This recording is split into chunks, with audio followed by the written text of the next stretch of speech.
नमस्कार, मैं चंचल लगाई स्वागत करती हूँ ओम एजुकेशन सेंटर में, जहां आप मेरे साथ कक्षा 12 अनिवार्य हिंदी राजस्थान बोर्ड में जो चलती है पुस्तक, उसका अध्ययन कर रहे थे, सृजना।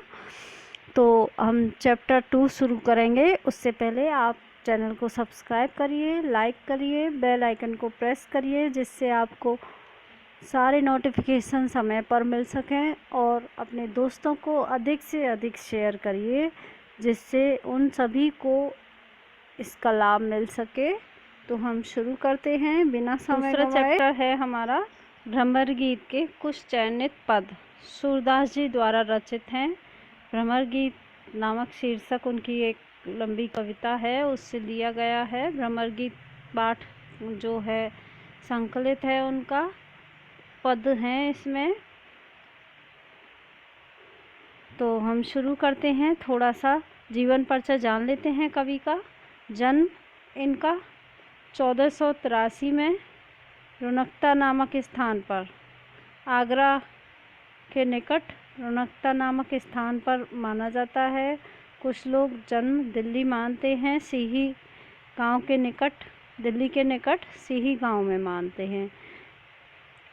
और मृत्यु कहाँ हुई? मृत्यु हुई 1563 में। तो सन 1483 और मृत्यु 1563। दिल्ली के निकट सीही गांव में इनका जन्म हुआ। रुनकता आगरा के गऊ घाट पर उनकी भेंट किससे हुई? महाप्रभु वल्लभाचार्य जी से। महाप्रभु वल्लभाचार्य जी से इनकी भेंट हुई।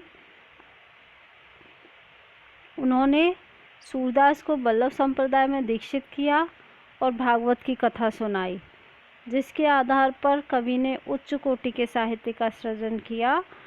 सूरदास जी ने ब्रज भाषा में श्री कृष्ण की लीलाओं का सुंदर चित्रण किया है। वे भक्ति, श्रृंगार और वात्सल्य के अनुपम कवि हैं। आप रचनाएं उनकी पढ़ेंगे तो खो जाएंगे, लगेगा जैसे सच में यह झूठी बात है कि वे अंधे थे।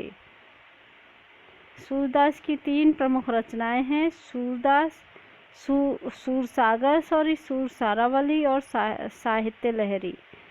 इनकी जो सूरसागर रचना है, ये भागवत ग्रंथ के 12वें स्कंद पर आधारित है। 12वें स्कंद पर आधारित है इनका सूरसागर। इसी से हमारा ये पाठ जो आप पढ़ेंगे भ्रमर गीत लिया गया है, इसी में संकलित है, जो इनकी अक्षय कीर्ति का आधार ग्रंथ है। अष्टछाप के शीर्ष कवि माने जाते हैं ये। कृष्ण के लोक रंजन रूप को काव्य का आधार बनाकर उन्होंने जयदेव और विद्यापति की गान परंपरा को आगे बढ़ाया। ये बात आप याद रखिए कि हिंदी साहित्य के आदिकाल में जयदेव और विद्यापति ने जो गान परंपरा चलाई थी, उसी को सूरदास जी ने आगे बढ़ाया। सूरदास का काव्य हिंदी साहित्य की अमूल्य निधि है, इसमें कोई दो राय नहीं है, और उनके बारे में लिखा भी गया है। यदि सूरदास जी का कभी परिचय आता है लिखने के लिए, तो इस दोहे के बिना वो अधूरा माना जाएगा। आप इस दोहे को अवश्य लिख कर आइए। सूर सूर तुलसी शशि, उड़गन के सवदास, अब के कवि खद्योत्सम, जहता करत प्रकाश। अपने आप में ही अर्थ स्पष्ट है, फिर भी मैं एक बार बता देती हूँ कि सूरदास जी सूर्य के समान हैं। हिंदी साहित्य के आकाश में सूर्य के समान असंख्य किरणों के माध्यम से अपनी अक्षय कीर्ति का प्रकाश सूरदास जी फैला रहे हैं। और तुलसीदास जी शशि के समान अर्थात चंद्रमा के समान हैं, और केशवदास जी उड़गन के समान हैं। और अब के कवि कौन हैं? अब के कवि खद्योत्सम, जहता करत प्रकाश। अब के कवि खद्योत अर्थात जुगनू के समान हैं, जो कभी जलते हैं, कभी बुझ जाते हैं, और थोड़ा थोड़ा जहाँ तहाँ प्रकाश फैलाते रहते हैं। बस इस पाठ में सूरसागर के भ्रमर गीत से 6 पद लिए गए हैं। विरह वेदना के से व्यथित गोपियों को सांत्वना देने हेतु उद्धव को भेजा है। श्री कृष्ण ने विरह वेदना से व्यथित हो रही गोपियों को सांत्वना देने के लिए उद्धव को भेजा। उद्धव उन्हें निर्गुण ब्रह्म एवं योग का उपदेश देते हैं। तभी वहाँ एक भौरा आ जाता है। गोपियाँ उसी भौरे के माध्यम से, उसी भ्रमर के बहाने से उद्धव को जवाब देती हैं। उस भौरे पर रख रख के उनको खरी खोटी सुनाती हैं। उन्हें कड़वी ककड़ी के समान योग का उपदेश अरुचिकर लगता है। उनके मिलन और विरह दोनों स्थितियों में श्री कृष्ण से लगाव लाभदायक है, ऐसा वे कहती हैं। मथुरा को काजल की कोठरी के समान बताती हैं। उनकी आँखें कृष्ण दर्शन में व्याकुल हैं। वे निर्गुण ब्रह्म के रूप, रंग, निवास, माता पिता आदि का ब्यौरा जानना चाहती हैं। कृष्ण की याद दिलाने वाले वन, उपवन, लता, वितान, यमुना आदि विरह काल में भीषण संपातदायक लग रहे हैं। किसको? गोपियों को। जो गोकुल की गोपियां हैं उनको श्री कृष्ण के मथुरा गमन के पश्चात जो उनकी याद में हर समय खोई रहती हैं, उनको समझाने बुझाने के लिए श्री कृष्ण ने उद्धव जी को भेजा। कहाँ भेजा? उनके पास भेजा कि आप जाओ, उनको ज्ञान योग की शिक्षा दो। तो उद्धव जी को थोड़ा सा अपने ज्ञान पर घमंड था। वे अपने योग वैराग्य के अच्छे ज्ञाता थे, लेकिन घमंड था। प्रभु को उनका घमंड भी दूर करना था और गोपियों को भी दिलासा दिलाना था। तो प्रभु ने भेजा। उसी का वर्णन यहाँ सूरदास जी ने बड़े सुंदर शब्दों में किया है। सूरदास जी को आचार्य शुक्ल ने जीवनोत्सव का कवि कहा है। नोट कर लीजिए, आप ऐसा लिख के आएंगे जीवन परिचय में तो आपको नंबर अच्छे मिलेंगे। उनको जीवनोत्सव का कवि, जीवनोत्सव का कवि, वो जीवन को उत्सव की तरह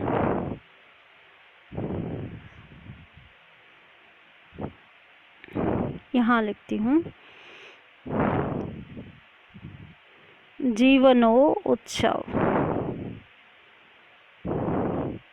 का कवि कहा है। किसने कहा है? आचार्य रामचंद्र शुक्ल जी ने कहा है। शुक्ल जी ने ध्वनि काव्य की संज्ञा दी है इस भ्रमर गीत को। भ्रमर गीत को काय की ध्वनि काव्य की संज्ञा दी है कि ध्वनित हो रहा है सब कुछ। हमारे सामने साक्षात चित्र बन जाते हैं। जब हम सूरदास की रचनाओं को पढ़ते हैं तो हमारे समक्ष राधा और कृष्ण और गोपियाँ और उद्धव आदि आदि के वार्तालाप हमारे समक्ष एक चित्रित रूप में हमारे दिमाग में आ जाते हैं। यही उनके लिखने की सार्थकता है। बहुत अच्छा लिखा है। तो शुरू करते हैं। हमारे हरिहारिल की लकड़ी, मन बच क्रम नंद नंदन सो, उरिय दृढ़ कर पकड़ी, जागत सोवत सपने सौतुक, कान कान जकरी, सुनतई जोग लगत ऐसो अले, जो करोई ककरी, सोई व्याधि हमें ले आए, देखी सुनी न करी, यह तो सूर तिन्हें ले दीजो, जिनके मन चकरी। अर्थात सूरदास जी ने वर्णन किया है।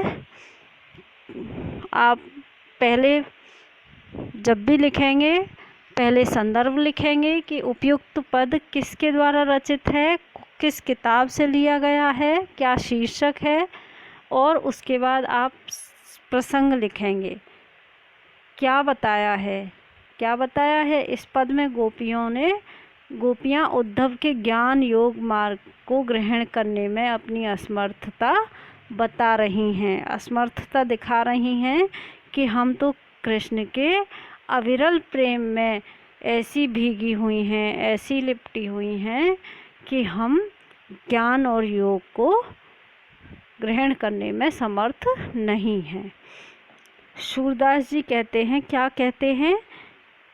गोपियों के माध्यम से कि गोपियाँ अपना अनन्य अनुराग प्रेम प्रकट करती हुई कहने लगीं कि हे उद्धव, हमारे कृष्ण उस हारिल पक्षी की लकड़ी के समान हैं जो कभी नहीं छूटती। एक हारिल नाम का पक्षी होता है, वह जहाँ भी बैठता है, जहाँ भी उड़कर जाता है या बैठता है या सोता है या चलता है, कुछ भी करता है, उसके पैरों में एक लकड़ी फंसी होती है। वह उस लकड़ी को कभी नहीं छोड़ता, जहाँ भी बैठेगा अपना आसन उस लकड़ी को बनाकर ही बैठेगा।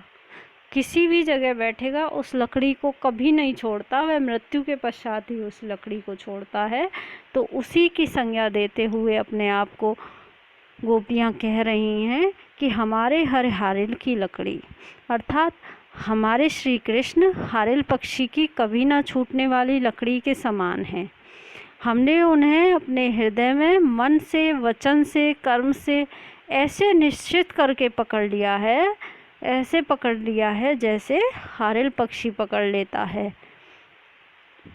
यह निश्चय कर लिया है कि हम नंदलाल कृष्ण के प्रति प्रेम को बनाए रखेंगे, सदा उसी में अनुरक्त रहेंगे। मन क्रम वचन नंद नंदन सो और यह दृढ़ कर पकड़ी, अपने मन में, अपने ओर में हमने दृढ़ता से पकड़ लिया है। किसको? श्री कृष्ण को, श्री कृष्ण के प्रेम को। और हमें सोते जागते, जागत सोवत, सपने सौतुक।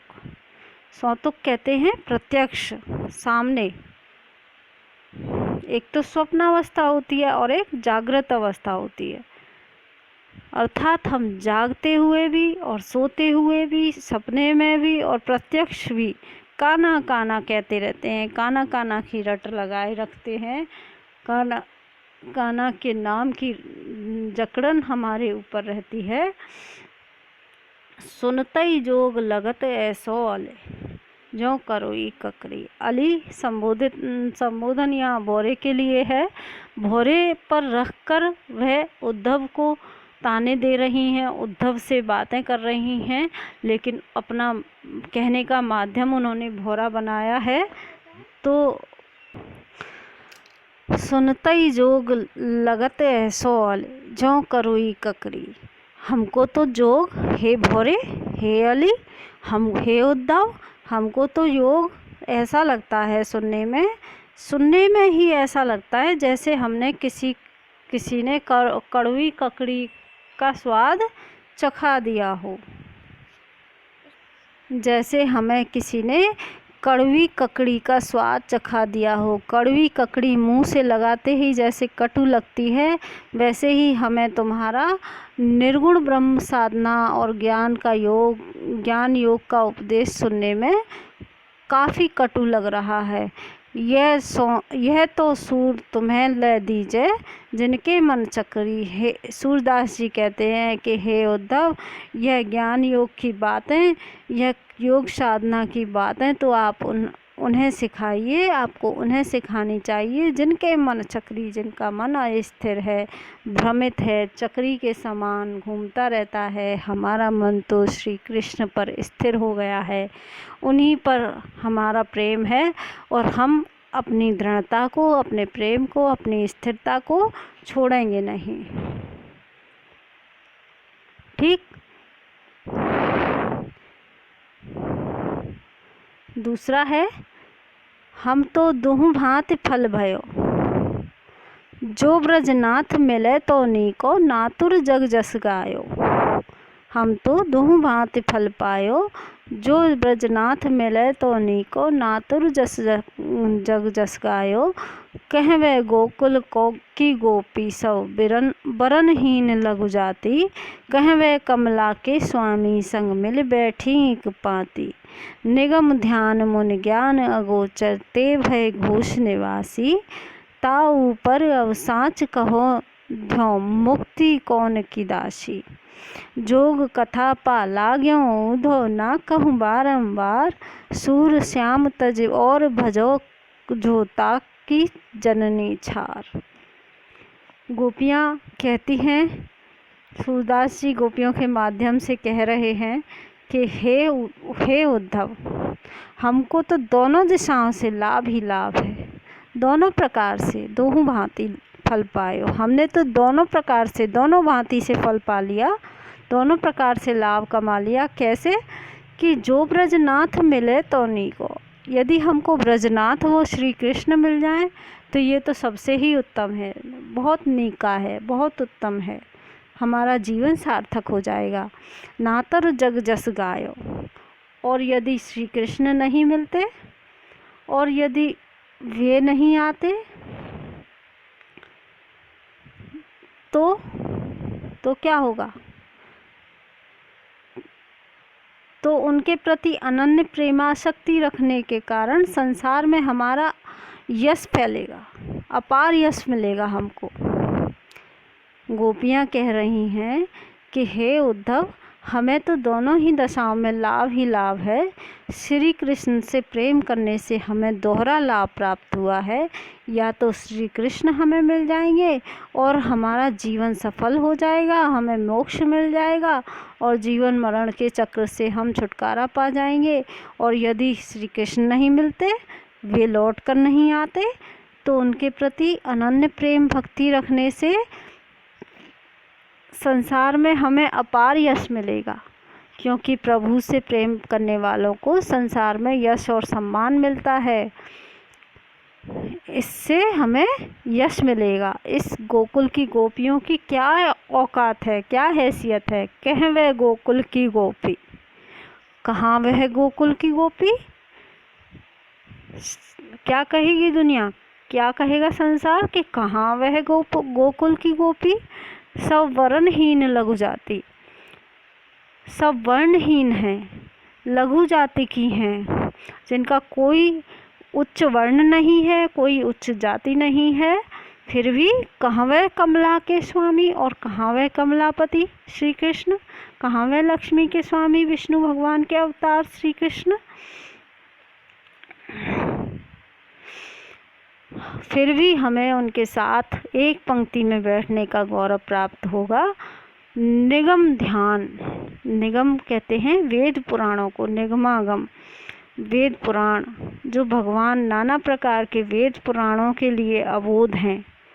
मुनि ज्ञान अगोचर, और मुनि के ज्ञानों, मुनि बड़े बड़े ज्ञानी और मुनियों को भी अगोचर हैं।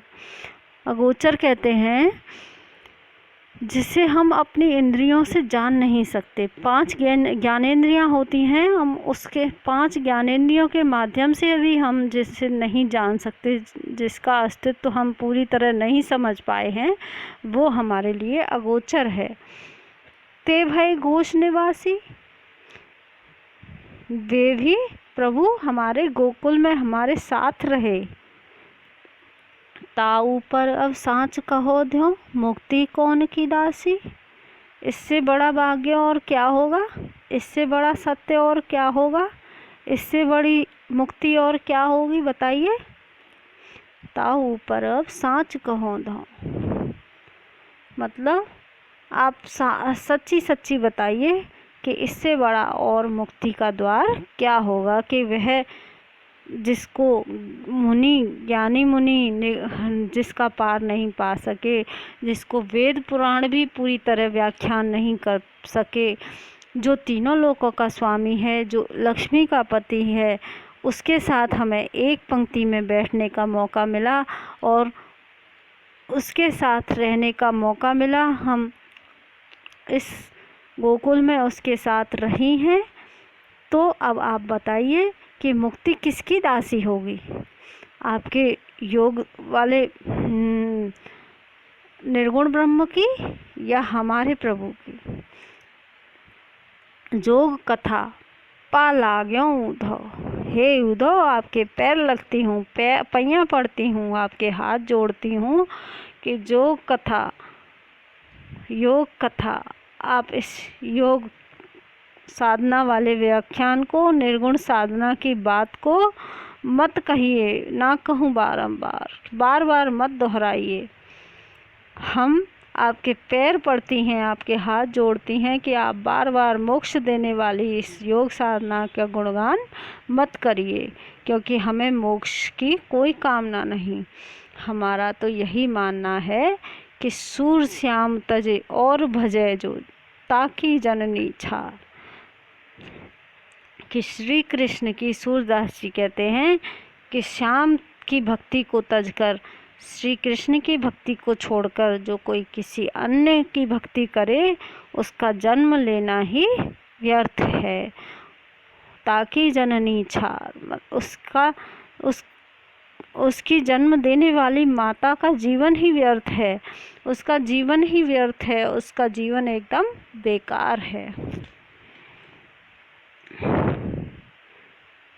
नेक्स्ट, बिलग जन मानऊ ऊधो प्यारे, वह मथुरा काजर की कोठर जे आवई ते खारे।